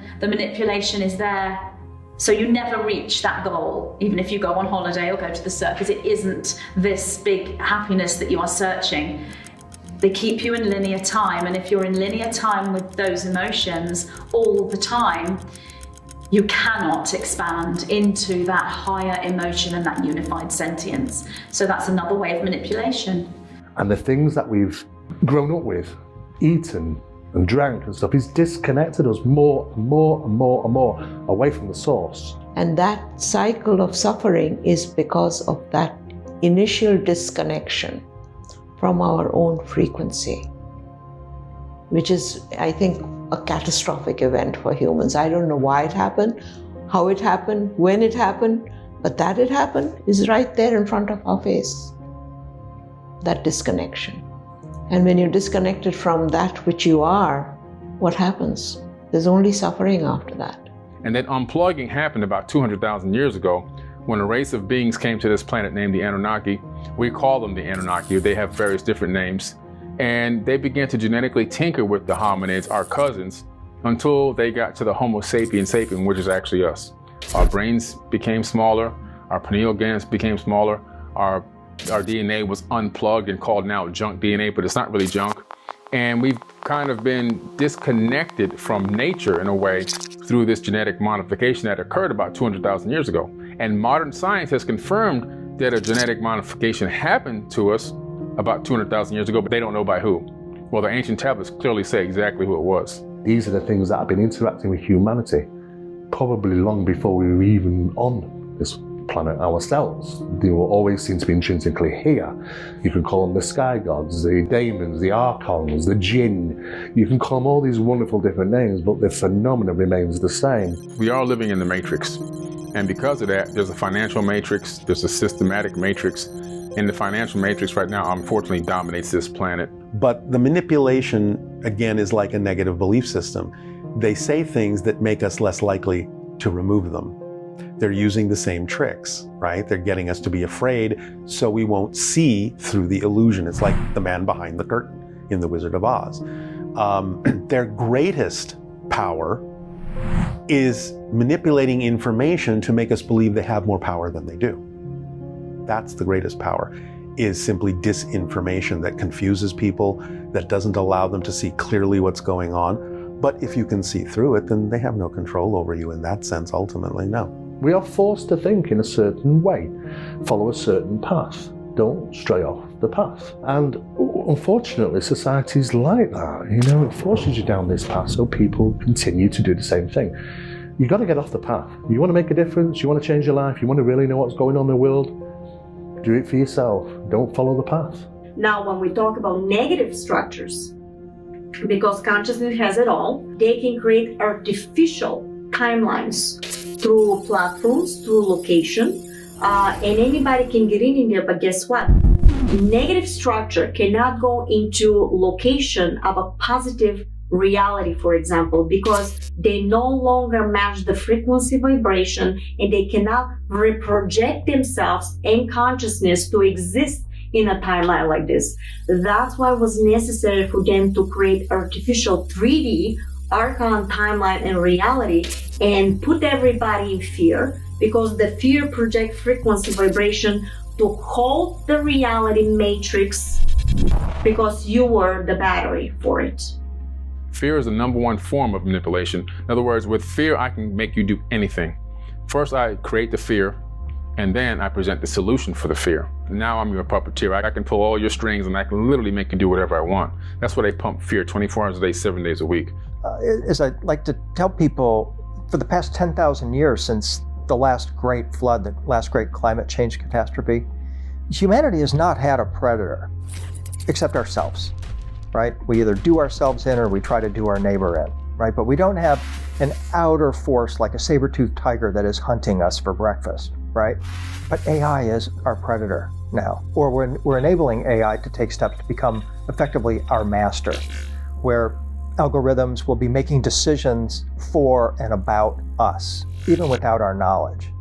And so what we've done then is taken the human power structure on the planet and turned it over to a machine, to algorithms, or we're enabling AI to take steps to become effectively our master. What they're going to be showing us is that really humans, to live with AI, will have to merge with AI.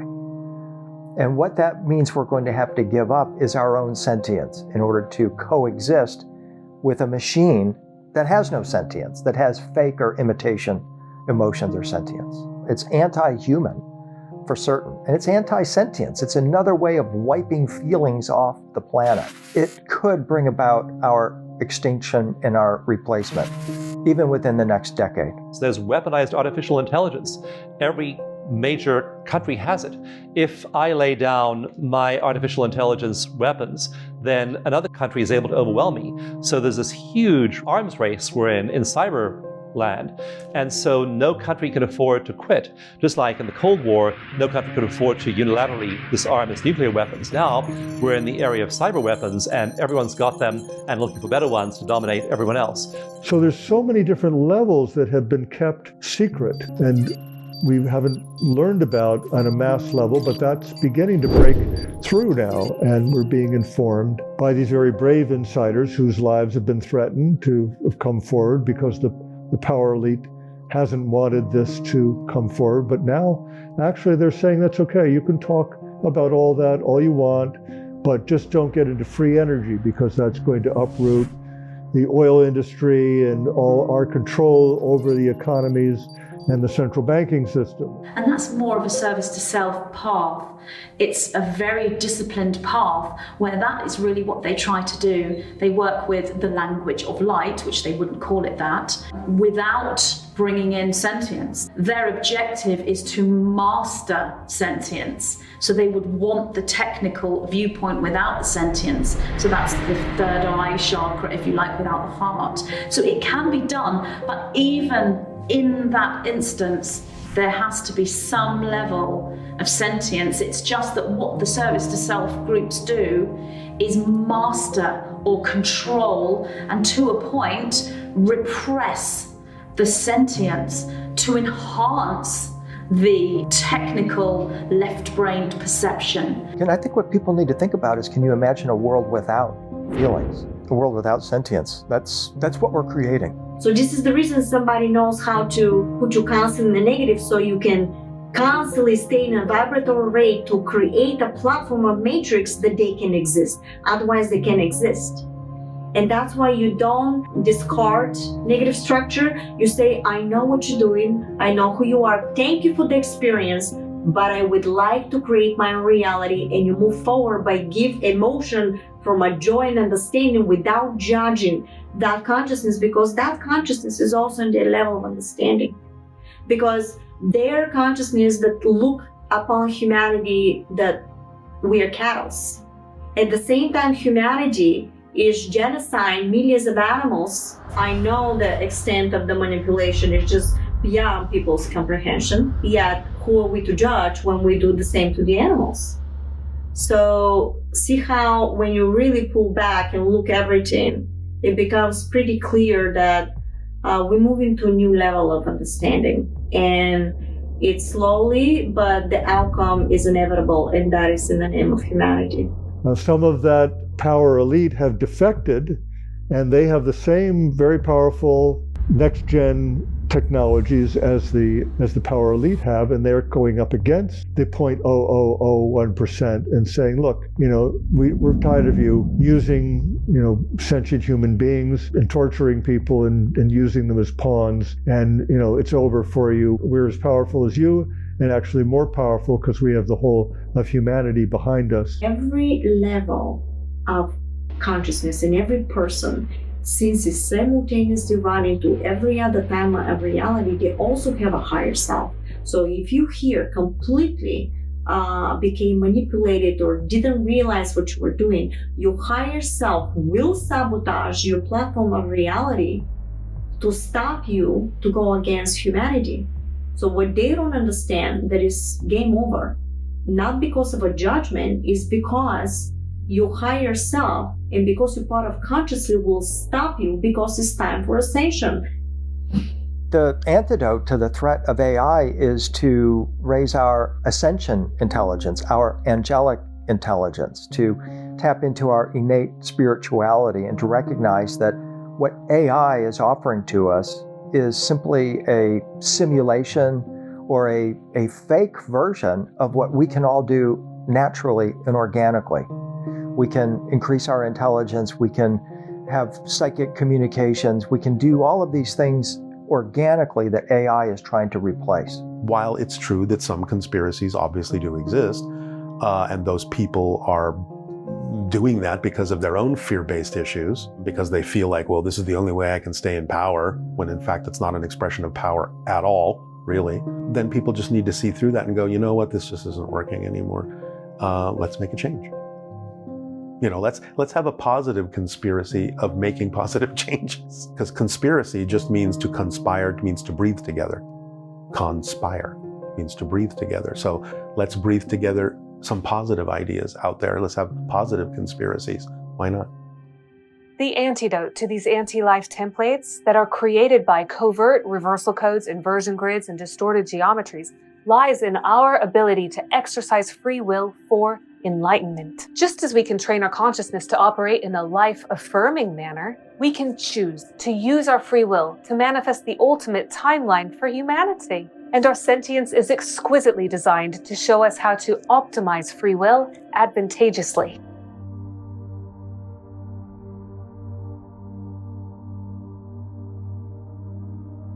We are made of consciousness, and consciousness is here to create.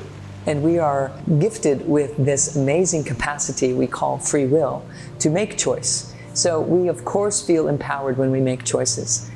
When we choose and choose again and then choose again and choose again, we're able to experience ourselves as the creator that we are. We're afraid to make choices because we're afraid we're going to choose the wrong thing. What we don't realize is that we can just choose again right after that, and choose again and choose again and choose again and choose again, and keep choosing until you're choosing in a fashion that feels empowering, that feels creative, that feels delightful, that feels adventurous, that feels harmonious with what's going on in the inside, so that your inner realm and your outer realm can begin to look like the same thing, instead of me feeling one thing and sensing that I should do something else. It's not our greatest empowered disposition to live in. Until we start choosing, we never really know who we are. It's all about choosing. And depending on how you choose, that's what your reality goes into. Is choosing free will? Of course. It's always been a free will. The fear is the one that puts you into that momentum. You're so powerful that you're even projecting the person to tell you how not powerful you are. We do have free will. There's no question that we have free will, and it has traction somehow in the universe. And that's why we need emotion to tell us when we're using it optimally or when we're using it destructively. This is boot camp, totally boot camp, totally practice ground. We come here to learn how to master our internal environment regardless of our external circumstances. And in other dimensions, we don't have all the props. So this is a beautiful way to get the job learned. Because through this kind of process, we change, we grow in different ways. And that's what adds to the expansion of creation. The structure, the essence of existence never really changes. What changes is our perspective and our experience of it. That's what expands reality. When we're in this other realm, before we even come into these physical bodies, we have access to everything. We're learning and we're doing all these things. It's like a lot of textbook learning, essentially. And we can do everything. And we're growing everything. And the reason we come to Earth or this plane is to have experiences so we can grow even more. In one sense, Bashar has also said that we don't actually really leave spirit, that realm. That's our natural state. So to him, the idea of having a physical experience is not that we actually leave the spirit realm to come to physical reality. It's that we are in spirit, dreaming that we're not in spirit. And that dream is what we call the physical experience. So we're still there. It's just that we are, for various reasons, to have certain kinds of experiences, pretending that we're not there anymore. And this gives us a new perspective, a way of looking at ourselves and discovering ourselves from new points of view that are different than what you can experience in the non-physical spirit realm. Well, we found out if you come to this plane has so many emotions, such a vast array of emotions, you can learn 10 times faster by being here in a physical body, going through this, than you can on the other side studying about them. Everything you do, every idea that anyone creates like that is an expansive, creative, loving, compassionate, positive idea, absolutely gives us more options to choose from and more ways to do it. Because remember, there are many belief systems on this planet and different people need different ways. As Bashar has said, if there was only one way, there would only be one person. Look around. There are a myriad of ways to get people to open up to things. They sometimes just need to hear it a certain way. We all do it differently. There are differences between us. We're all unique, although there's more similarities than differences. So we stand on each other's experience to take it higher and higher and higher. From this perspective, enlightenment is the full sensory experience of everyday life without the attachment to the outcome and without the judgment of what that experience means. This is the workshop of life. It can take lifetimes to reach this point. So enlightenment is awakening to more of who I am than I was aware of before. And so there are various stages of this enlightenment You never really, in truth, move in a linear sense from an ignorant person to a fully enlightened person. You are always in the same place. You are just constantly uncovering that fractal. Enlightenment is truly experiencing the full spectrum of all emotions, but having a clear understanding of what that space enlightenment is. And that space is living in a state of inner peace. Now we can clearly see that ascension is a journey through dimensions via our emotionally sentient states, as we embody our highest Christed Sophionic cosmic avatar selves. This is, in essence, the expansion of consciousness, because emotion is the physical experience of frequency. To integrate, alchemize, and metabolize the lower spectrum frequency ranges as master dimensional pioneers is the true path of the activated starseed. And of course, every soul has a unique expression, experience, and contracted missions in their flow from amnesia to remembrance and awakening to ascension.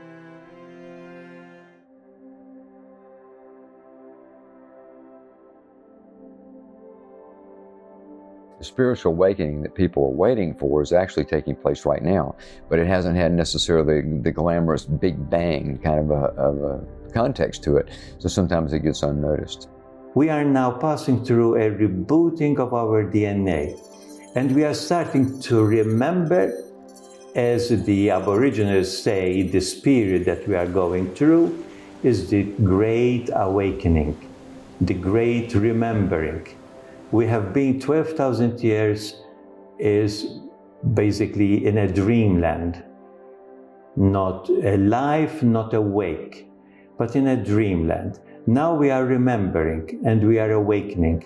And basically what we are doing now, we are starting to realize that we are sentient beings because we are carrying the universe in our heart. That's why so much is happening right now. That's why all the chaos, that's why all these things, because we are heavily into it. It's the tidal wave of the awakening. I think awakening has got so many different meanings for different people. Awakening on a collective consciousness, awakening on individual levels. So, my personal understanding, when I took my first breath, that's when the journey to the awakening starts. So I think we need to congratulate ourselves, the whole journey that we've done up to here, every little thing we've done, every human being we met on our way. So all the good and bad things we've done is all part of the awakening. Ascension is the process of consciousness itself to raise the vibratory rate of new modality to create the brand new platforms of realities accordingly to the constructive elements to consciousness itself. That is a brand new code for consciousness itself. It's already been written, it's running on modality that is already being implemented, it's already done. You experience the momentums. Especially when you have a reality like this that has such extreme examples of positive and negative energy, you get an opportunity to really show your power by transforming great darkness into light, or great limitation into freedom, or great negativity into positive energy. So I think it's a very powerful ascension machine because of the extremes that we experience here that we're able to transform. Love is the key to ascension. Across the board, that you're going to hear that from the Christian perspective, the Jewish, Islamic perspective. They all say the same thing. Love with all your heart, your mind, your soul. Love your neighbor as yourself, that quantum principle. So if you are incapable of love, then logically that says you're incapable of ascending. And that sounds kind of cold and harsh, but that is, if you read it, the letter and the spirit of what these texts are saying, that is what they're saying. All of us have the capability of doing that. We're genetically created. Within our DNA, we have the codes, we have the capability to love. And it's just finding the right way to express that DNA. Remember, it's a projection. So the neutrality of understanding and the gratitude for the experience and everything else you take from that momentum should be accordingly from your heart. That will project complete awareness into the collective. when you are activated, as we spoke of before about being activated, you take your place within that collective. And you and all those like you and me are the ones that are creating the reality on a collective level. So we've talked about how your emotions create your reality on an individual level because life confirms what your paradigm is. Well, when the collective holds a paradigm, then Earth itself and beyond Earth starts to match the paradigm of that collective. And that is ascension. That ultimately is ascension. That is what the service to self individuals want to prevent. It's completely against their agenda because their agenda is very different.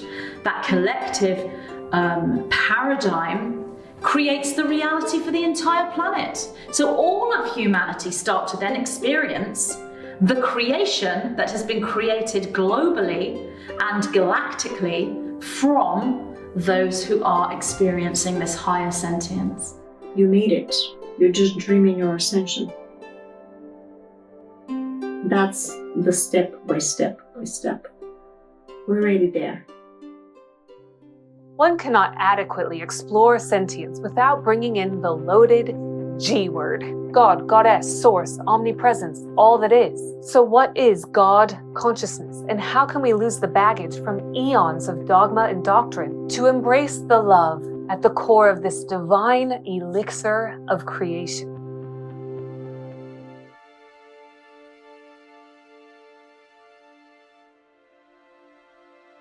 Do I believe that there's a man sitting above a cloud with a long white beard? No.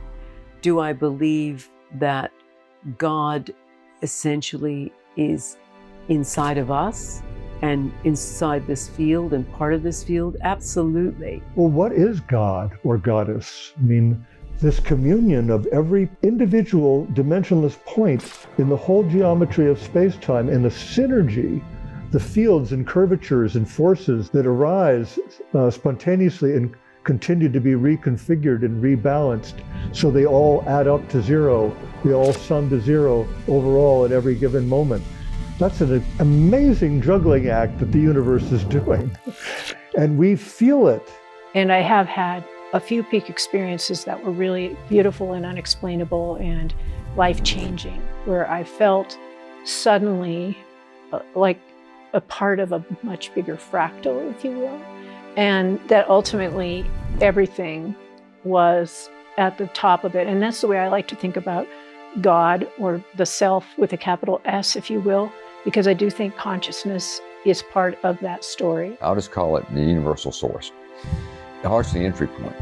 It's a receptor of that type of higher dimensional information. We have access to the cosmic intelligence, to the universal intelligence. And if we allow ourselves to come inward where that intelligence is landing, now we're awake in a way that we weren't taught from the outside in.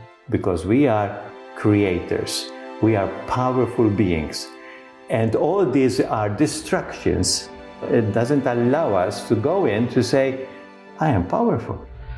I am God, creator on earth. I'm manifesting the will of God on earth. Because God cannot do it except through us. But let's just say 99% of it is not aware of itself. The 1% that is everything we know. Because you cannot know the one because there is nothing to know because it doesn't know itself.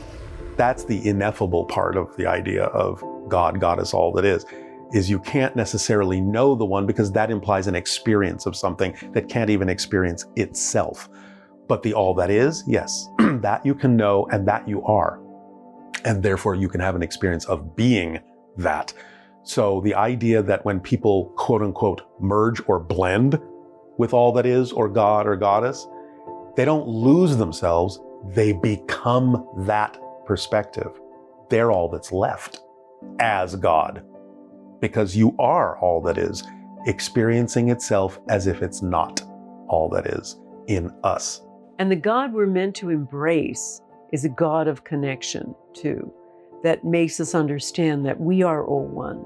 It seems that the purpose of the universe was for life to emerge and thrive, and for that life to have consciousness, because in doing so, the conscious sentient life glorifies the Creator. You are Source. You're it. Source is everything. Source is modality, structures, holograms. All you see, that's Source. You know, it's not about connecting. It's about remembering that we're connected. We're always connected. And that's why Source wanted to find out what it is and if it is conscious and sentient, because it has an energy of being alone as one, or one, so it projects itself over and over and over as a pulse into other than, so that it can feel unity. My greatest desire is to inspire you to align with your very own sacred geometrical starseed blueprint, to embody the ascended master that you already are, to transcend the limitations of false matrix webbing like fear, fiat finances, addiction, aging, time, viruses, and dis-ease, and step into your own multidimensional galactivation. Through sentient feeling, you navigate out of the false matrix and into the soul matrix as an empowered, autonomous, sovereign, hierogamic union of inner love, which is the sacred feminine, and inner light, which is the sacred masculine.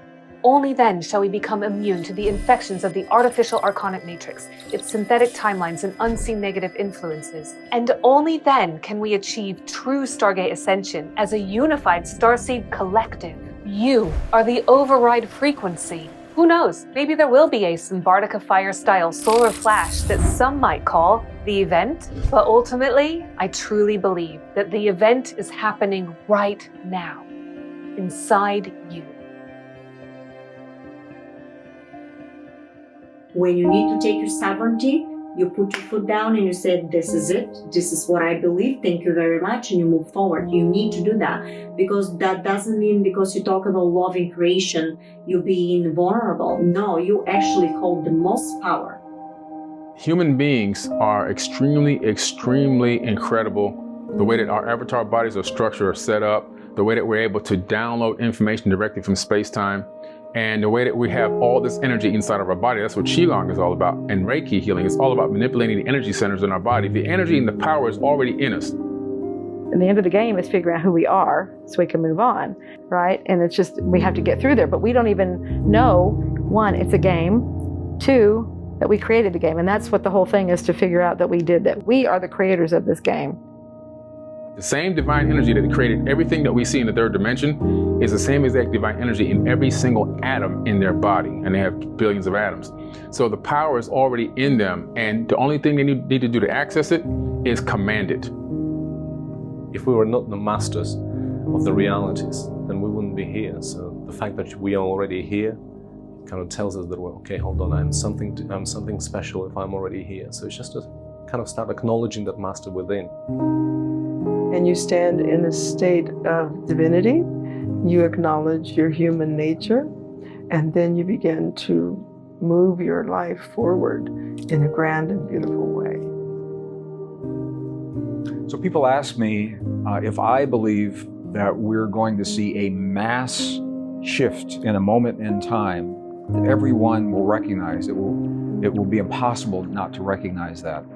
I think anything is possible, certainly. The event is not one day you here, the next day you're dead. You experiencing the journey for that ascension. Remember, in the structure, you already made it. So you're just dreaming the way you made it. Those that look in a linear sense and think, I'm here and this event will occur in 3 weeks or in 3 years or 30 years, are outside of the 0 point, and they are not contributing towards the event. The event that people speak of is happening all the time, because the event is the rapture in the Bible, which is the awakening of a huge group of people at the same time, a planetary consciousness, into that 0 point, that sentience, that super consciousness, the Fibonacci sequence mapping, and the bliss. That's the event, and there are many different externalized aspects to that. So there may be a comet or a flash of light, but that's not the event. So yes, in answer to the second part of your question, the event is you. The event is absolutely you.